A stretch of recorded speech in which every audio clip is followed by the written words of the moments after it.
Mayong adlaw katawhan sa Dios sa Archdiocese sa Osamis ug sa tanan din gid atong Simbiyan na hiabot, labi na gyud kanang nagtan-aw sa YouTube, akong mga friends sa abroad, sila si Dagay ug si Esther, si Dagay nakaron sa Denmark, si Esther nasa Dakota, USA, si Nori nga naa usab dinha sa Sydney, Canada.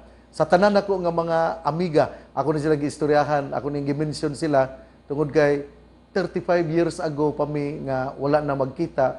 Unya nagkatagbo kami diha sa kining Facebook. Maayo ding na Facebook. Unya nagka-istoryahanay nya ambot na nga unsa na kani sila ron, pero sa ilang nga mga pictures ni gwapa man si Dagay. Kini si Dagay taga Bilya Agbati ni sa kinasangan siyudad sa Sugbo. Kini po si Esther taga Dipolog, mga Sorunda. Unya kini po si Nori, anak ni Dadu Sala, kanhi kapitan sa barangay sa kinasangan. Ako ning mga amiga kani adto nga nag-edad pa ko og kining 21, 22. Nya kay mo nalay istorya unsay mga among mga istorya ka pundok ha 15 mi kabuok nga mga barkada nga kana pud sila, manapon sila nina. Aligre pud mi, aligre kayo. Karong adlaw gud Biyernes, atong gihandom usab ang adlaw ni Ninoy Aquino. Dili na lang kumusaysay unsay iyang kinabuhi, pero nakahatag gud siya og maayo nga sanglitanan sa ato nga katawhan. Unya karong adlaw daghan usab nga nagsaulog silang adlaw natawhan. Adlaw karon ni Dudong Aldwin Humuad Arnoco. Iya karong birthday. Busa ako mo timbaya kanimo, mo palanog sa usa ka malipayong adlaw natawhan. Pero ang nakaanindot yun, nining adlaw natawhan sa tanan nga nagsaulog silang adlaw natawhan, mao nga dunay gyud tay pasalamat sa Ginoo. Unya sa tong pagpasalamat sa Ginoo, mosimba kita, modagkot kitag kandila. Unya ato gayud nga ipangamuyo nga unta dunay kausaban sa tong kinabuhi. Mao gyud kini ang importante kung kita nagsaulog sa atong adlaw natawhan. Kaya ang adlaw natawhan mauman ang pagkatao kanato ug hinaut unta nga kita mataw sa bag-ong kinabuhi. Akong usbon, happy birthday Aldwin Humuad Arnoco ug sa tanan nga nagasaulog silang adlaw natawhan nining adlaw Biyernes. Ako po di ay nga timbaya, greetings ngadto pod ni Governor Philip Tan, ang among pinalangga nga gobernador dinhi sa Misamis Occidental. Siya gasaulog sa iyang adlaw natawhan. Gobernador, saludo ako sa iyo. Ako sayod sa imong mga pag-antos tungod og alang sa katawhan sa Misamis Occidental. Pero ingon ana gyud kining kita mangulo, kung kita usa ka leader. Busa ako moingon kanimo, kami magampo mga muyo nga unta ikaw panalanginan kanunay sa Ginoo. Ug sa imong adlaw natawhan, hinaut unta Gobernador Philip Tan nga ikaw dili malimot nga ang imong opisina para makahatod og kaayuhan sa katawhan. Nining imong adlaw natawhan, kami nagamaya kay nalipay kami uban sa imong kalipay sa imong pagsaulog sa adlaw natawhan. Governor Philip Tan, happy birthday. Unya kining ugma magsaulog sa piyesta ang sapang dalaga sa Immaculate Heart of Mary. Mao na nga akong greeting sa mga taga sapang dalaga nga ang atong padrikura mao si Reverendo Padre Elias Tabuco. Padre Elias, kining moana mi dinha pero ako musaad kanimo kay ako obedient man kayo nimo. Mo obey man gyud ko sa imong gisulti nga kining wearing of mask, unya washing of hands with alcohol, unya kining mo tunob gyud sa kining foot bath. Unya Padre Elias, mag-shield na pud ko tungod kay mao naman kini ang gi-require sa atong gobyerno. Unya mao mo ni imong gi-require kay dili nya nimo pa misahon, unya dili pud ko nimo papaniudtohon sa Pitsa 22 mo na nga mo stuman gyud ko sa reglamento nga imong ipakanaog. So happy fiesta sa mga katawhan sa sapang dalaga, happy fiesta sa mga devotos sa Immaculate Heart of Mary. Akong usbon kining ugma Pitsa 22 birthday ni Mario Humuad Rabado. Akong greetings. Unya piyesta usab kana dito sa Maloso, Basilan Province. Mao na nga kining tuan na siya nagpuyo dito sa Isabela City. Unya ang Maloso from Isabela to Maloso would be 33 kilometers. Muna nga akong pahalipay sa kapistahan sa taga Maluso, Basilan Province. Ang ato karong ebanghelyo Pitsa 21 di ay kini Pitsa 21 piyesta po di ay ni Saint Pius X. Usa ni siya ka Santo Papa. Ang di lang nako makalimtan nining maong Santo Papa, sa dili pa siya Santo Papa, arsobispo pa siya. Unya doon na siya igsuon. Ang iyang tinod nga pangalan mao si Giuseppe Sarto. Unya kini siya doon na siya igsuon. Unya ningon ang iyang igsuon nga makigkuyog niya sa train gikan sa ilang lugar padung ngadto sa Roma. Unya ningon siya nga ayaw kay kining dili maayo nga magkuyog ta. Unya ningon ang iyang igsuong babae nga dalaga nganong dili man maayo nga kadang igsuon man ta. Unya ningon dayon ang obispo nga si Giuseppe Sarto nga nahimo nga Pope Pius X nga ang mga tawo wa man kaila nga kita man nagsuon. Gawas kung magdala ka o kining placard nga ikaw akong igsuon. Ang isulti ra gyud ni kanhi Pope Pius X nga ang iyang pangalan sa tinuod mao si Giuseppe Sarto mao gyud nga dili ta mohimog iskandalo sa mga matag hunahuna sa ato nga mga katawhan, sa mga matuohon. Muna nga pagtulunan kini sa atong mga kaparian nga dili bitaw magtangkil og babae aron ang mga tao na pod maghisgot bahin nimo dili man maayo kay tungod kay kining ang pari maginusara man gyud maglakaw nya mao na nga magduna kay babae permi nga dadon na magunahon na sila nga duna mo'y relasyon atong awaton atong i-follow ang kinaiya ni Giuseppe Sarto usa ka arsobispo unya nahimo nga kardinal nahimo nga Santo Papa unya ang iyang gipangalan mao si Saint Pius X. Ang iyang gisulti gyud sa igsuon dili ta magkuyog tungod kay ikaw usa ka dalaga unya unsay ikasulti sa mga tawo nga makakita kanato nga nagkuyog nya mao sa usag kini ang batunan sa mga kaparian. Avoid scandal, avoid talking kini bang mga talks, mga tao nga mo istorya bahin nimo. Nya mingon ka nga ikaw pari nga mingon ka nga ay wala man koy kanang dili wala man koy hunahunang dautan. Sila bahala na sila kung nagunahon nagdautan. Remember, as priests, we have to avoid becoming the source of scandal. Kini bitawng gitawag o kini bitawng scandal nga scandal of the innocent. Kanang mga inosente nga wa kay balo in taon. Muna nga balik-balikon gyud din ako tungod kay Pitsa 21 Agosto 21, 2020 piyesta ni Saint Pius X nga ang tinuod nga Christian name mao si Giuseppe Sarto. Diyan ang iyang igsuon nga babae nga dalaga ingon magkuyog ta apan immediately he answered no because you are a woman. Nya mingon ang iyang igsuong babae igsuon man ta pero ningon ang santos nga obispo at that time ingon siya dili tungod kay unsay ikasulti sa uban kung kita magkuyog. Avoid scandal. Mga kaparian, dita sa avoid scandal aron dili ta istoryahan ug dili malumpag ang mga pagsalig sa atong isig katawo aron dili madaot ang atong dignidad o dili man lang ikaw maoy madaot kun dili ang tibuok simbahan. Ari kita sa kining pagtulunan karon nining Pitsa 21 Agosto 2020 ug atong kutluon ang ebanghelyo sumala sa ebanghelyo ni San Mateo.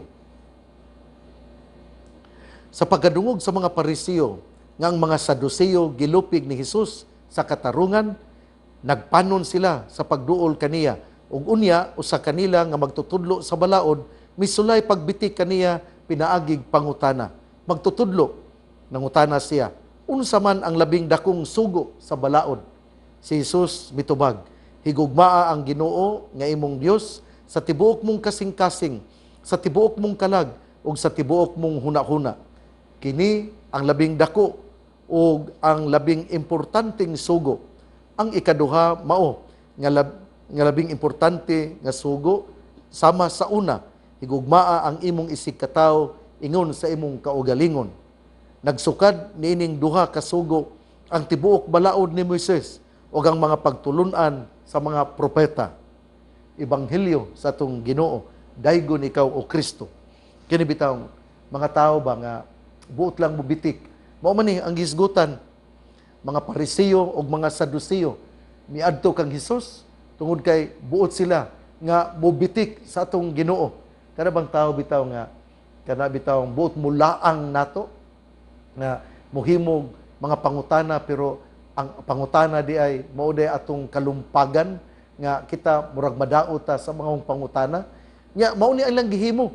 Nagtuo sila nga ang Ginoo si Hesus murag ubos ra kaayo og pagtulunan og intelihensya. Nagtuo sila nga sila ryo'y bright.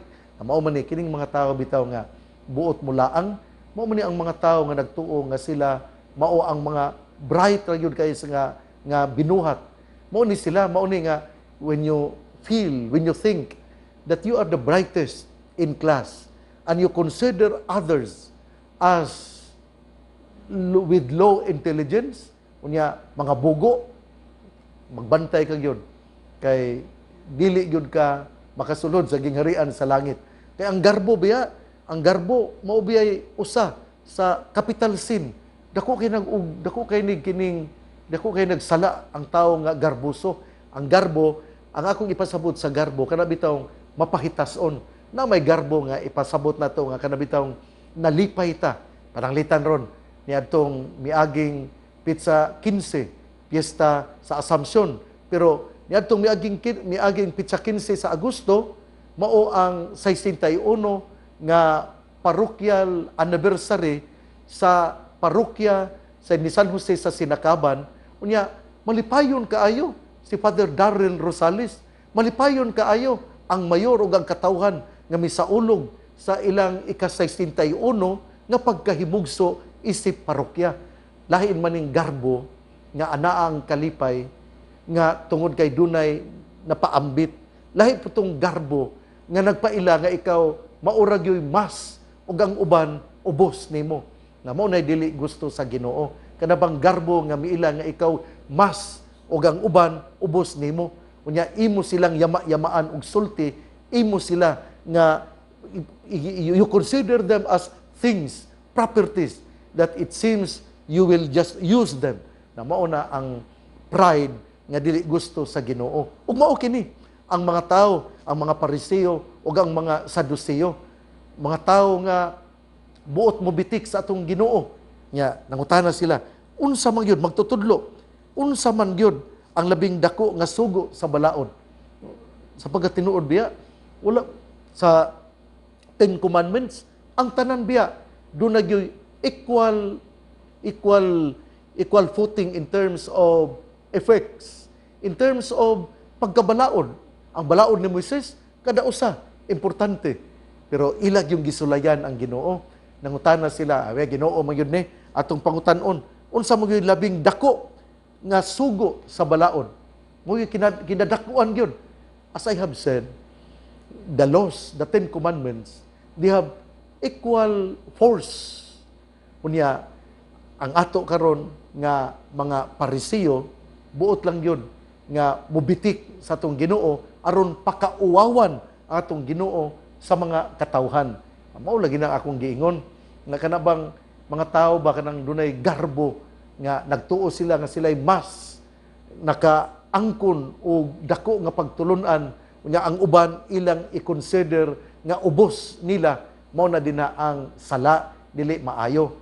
Kung ikaw ron ba kanang garbusa ka kayo, babae ka nya na kining garbusa ka kayo unya imo lang nang yama-yamaan ang uban tungod kay nagtuo ka nga sila in taon pobre nya ikaragyoy dato kaayo nga pagbantay gyud kay ang kinabuhi ra ba mo'y pagaingnon nga kining dili biya pirmi weather lang.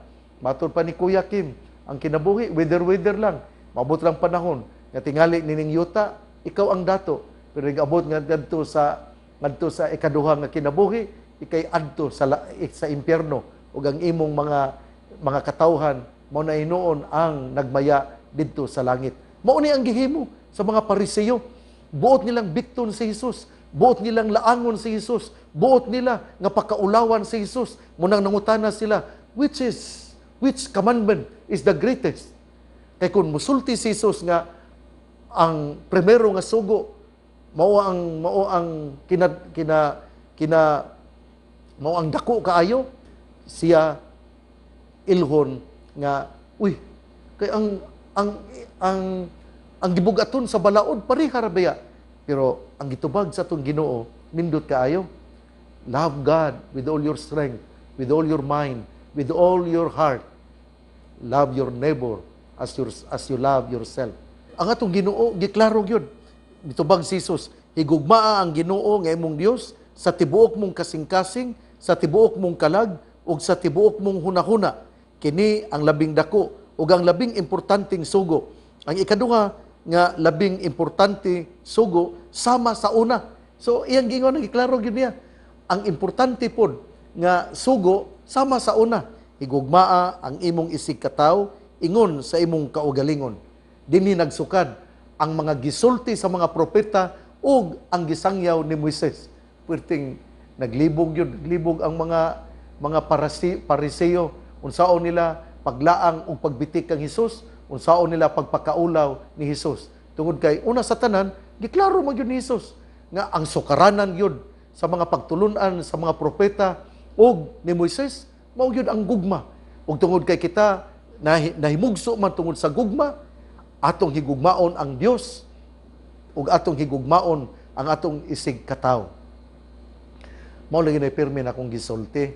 Kana bitaw pirmi kang moampo tungod kay nahigugma ka sa Ginoo, pero laksot ug bati kay kag kinaiya ngadto sa imong isig katawo, hindi ka malangit ana kanang tao nga maayo kaayo nga moampo, tao nga maayo kayong muluhod, tao nga maayo kayong mupiyong-piyong, pero ang iyang nga pagtratar sa iya nga mga kining kusinera, sa iyang binatunan, sa iyang mga labandera, sa iyang tiglimpyo, maot kaayo nya ang ipakaon pagyud kining iyang sobra. Hindi na maayo dili gud ka malangit ana kana bitang mga dato ba ako ang gisgutan na dato klaron gyud nako kini bang I am talking here of those people who are rich and who discriminate people, particularly those who would maltreat their cook, those cleaning the house,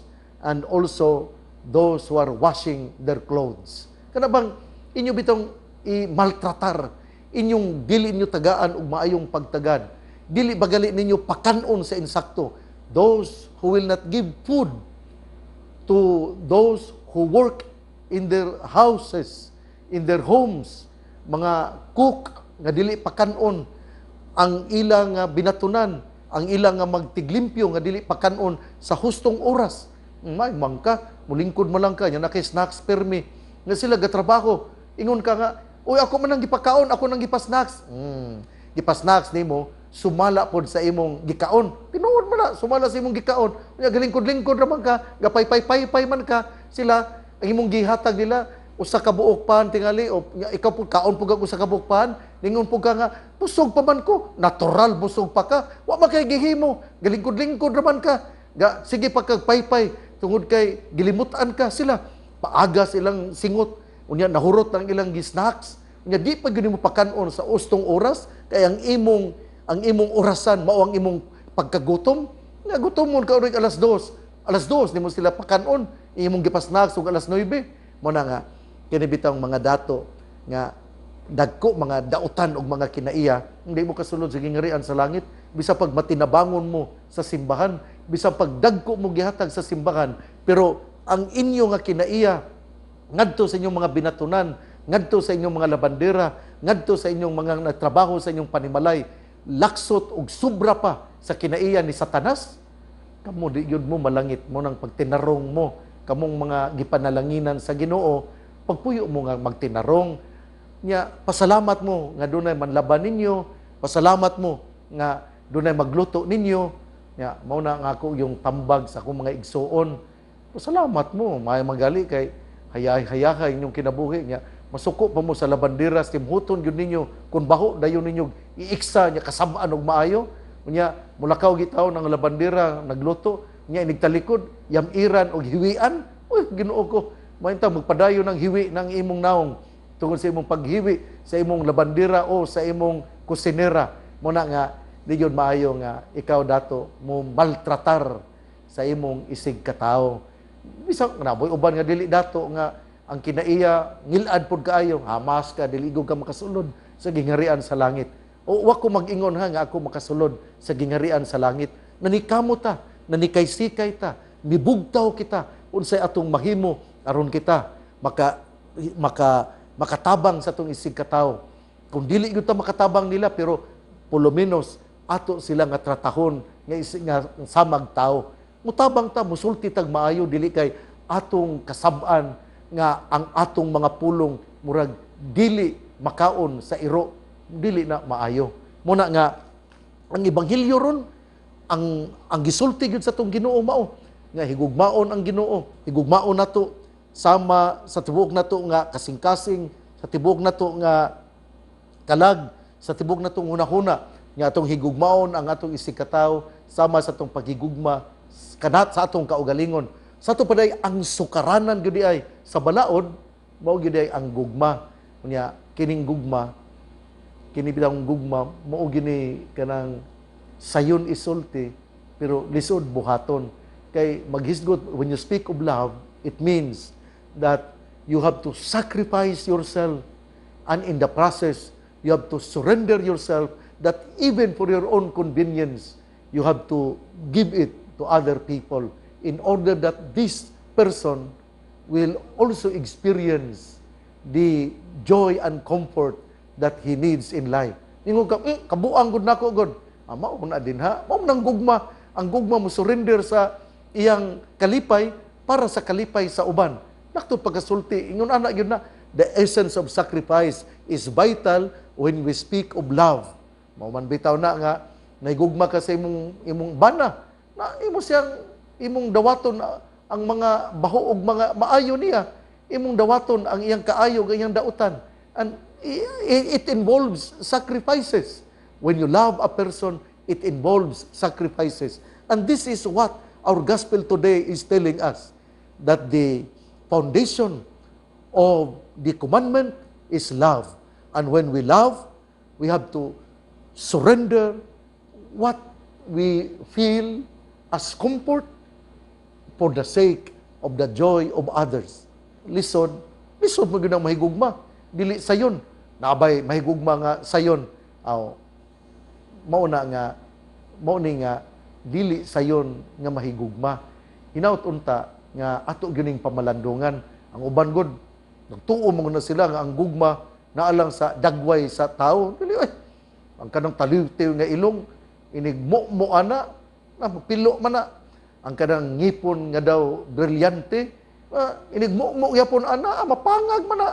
Nya inigabot sa panahon 50, 60, 70, mamyahok na, di na siya gwapo-gwapa. Muna nga naagyod sa kinaiya, unya atong dawaton ang atong gihigugma nga bisag unsay nahitabo niya, ang atong pagtan-aw sama siya sa maanindot nga rosas nga presko o bag-o pagyon sa atong mga mata. Muna'y tinuod nga salamin sa tao nga nahigugma. Ang atong ebanghelyo karon naghisgot bahin sa greatest commandment. And the foundation of the greatest commandment is love. Love of God, then love of our neighbor as we love ourselves. Hinaut unta nga ang pulong, nga ang mayong balita nga mao ang pulong ni Hesus, ang ayang pamation, pamalandungan ug paningkamutan nga mapuy-an. Bulahan ang tao nga namati sa pulong sa Ginoo, sama siya sa kahoy nga gitanom, daplin sa usa ka sapa, kansang dahon dili gayud malaya. Timpo sa timbunga siya mamunga. Igsuon, ugma na usab. Again ha, akong greetings sa mga nagpiesta dinha sa labi na gayud sa taga Sapang Dalaga, ang atong Padre Cora, si Padre Elias Tabuco. Unya ang misa nato dinha alas 9 sa buntag sa Pizza 22. Unya karong adlaw Pizza 21 tingali mga tuming mga kaparian aron makighugoy-hugoy sa mga kaparian. Pizza ning Biyernes mga alas 4 moadto ako sa pangdalaga, mga 2 ka oras ang dagan. Nya mobalik po gudayon oy. Kay importante nga kining makatulog unya makabalik na usab sa pangdalaga. Unya ako pong greetings, fiesta greetings ngadto sa taga Maluso, Basilan Province. Greetings sa inyong kapistahan. Ang ilang fiesta, Queenship of Mary. Immaculate Heart of Mary gyapon. Fiesta mo guna sa Queenship of Mary, pero ang fiesta gyud ang gipistahan mao ang Immaculate Heart of Mary sama di ay sa kining sa pangdalaga. Unya mga Clariciano nga pari, unyang obispo di sa Basilan mao si Bishop Leo Dalmau. Unya karon di ay Pizza 24 Lunes kana ordinahan pagka-obispo si Bishop-elect Moises Cuevas dinha sa Archdiocese of Zamboanga. Unya si Bishop-elect Moises Cuevas nag-estudyo siya sa pagkapari dito sa Regional Major Seminary sa Davao City.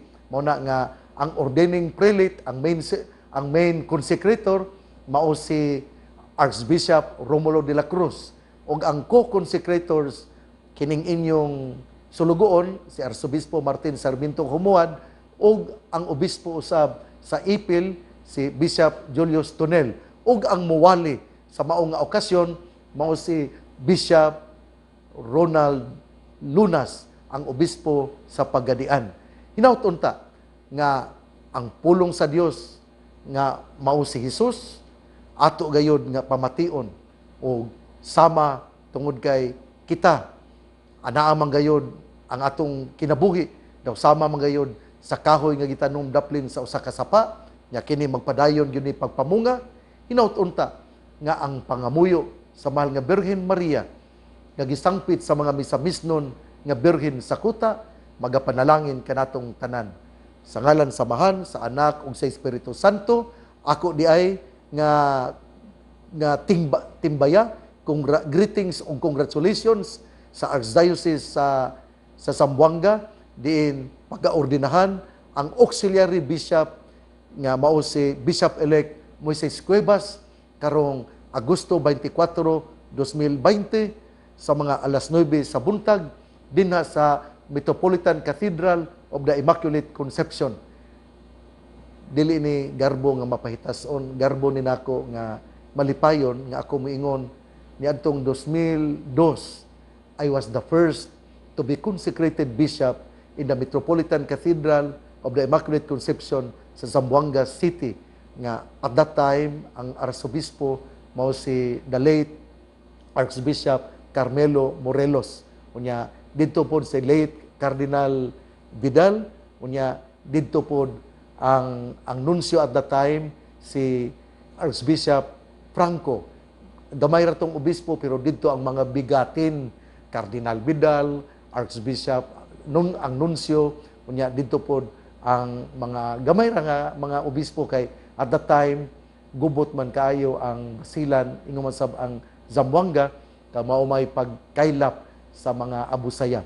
Hinaut-unta nga kitang tanan atong iampo kung dili ta makatambong sa ordinasyon pagka-obispo. Uy, kuan gani, this is a rare occasion because very rarely panagsara gyud, very rarely there will be episcopal ordination in the particular place. Unya kini ikaduha nga panghitabo dinha sa Metropolitan Cathedral sa Zamboanga, din ordinahan pagka-obispo auxiliar si Bishop-elect Moises Cuevas.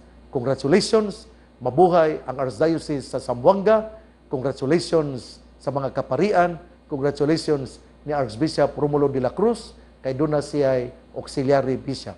God bless. Mabuhay kitang tanan sa Ginoo atong daygon og pasalamatan. Samahan sa Anak ug sa Espiritu Santo. Amen.